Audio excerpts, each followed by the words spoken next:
मेहमान खसूसी इस महफिल के दूल्हा जनाब अदनान अफजल चड्ढा साहब, मिर्जा अमन साहब, जनाब चौधरी फयाज डार साहब, चौधरी एजाज चड्ढा साहब, जनाब मुदस्सिर इकबाल भट्ट साहब,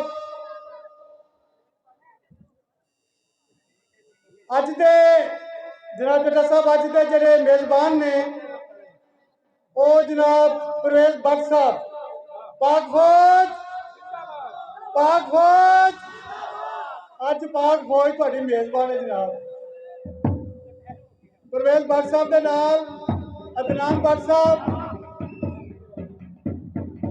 नदीम भट्ट साहब ते जनाब उमर भट्ट साहब, मोहम्मद पहलवान का बेटा, जनाब चार अज तुहाडे जेडे ने मेजबान ने।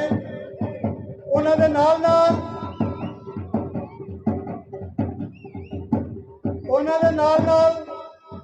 इस मार्केट के जिन्हें ने दुकानदार, मकैनिक, कारीगर वो जनाब तुहानू खुश आमदीद कहते हैं।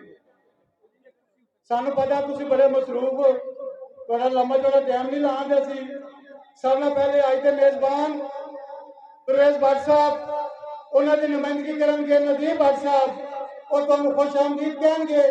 जनाब तुहाडी भरपूर तालियां नदीम भट्ट साहब।